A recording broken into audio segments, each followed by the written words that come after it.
संविधान में दल बदल पर रोक। आपका एक बार फिर से पोल साइंस एनालाइज चैनल में स्वागत है। आज हम दल बदल पर रोक। 26 जनवरी 1950 को भारत का संविधान लागू किया गया था।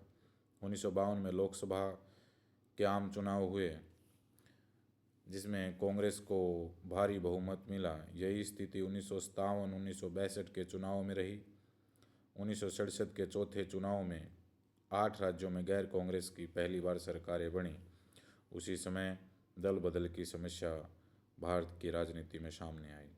1985 में संसद ने संविधान का 52वां संवैधानिक संशोधन किया, जिसमें यह संविधान की व्यवस्था की गई कि यदि किसी भी दल के 1/3 सदस्य एक दल से दूसरे दल में जाएंगे या अपना नया दल बनाएंगे तो उनकी सदस्यता रद्द नहीं की जाएगी और उसे दल बदल नहीं माना जाएगा। यदि इससे कम की स्थिति में जाते हैं तो उन्हें दल बदल माना जाएगा और दल बदल के एंटी डिफेक्शन लॉ के तहत उनकी सदस्यता को रद्द समझा जाएगा। इससे दल बदल की प्रवृत्ति समाप्त नहीं हुई। हरियाणा में तो दल बदल का इतना जोर रहा कि इस प्रांत को दल बदलुओं का प्रांत कहा गया, आया राम गया राम का राज्य कहा गया। दल बदल की इस प्रवृत्ति पर प्रतिबंध लगाने के लिए 2003 में 91वां संविधान संशोधन किया गया।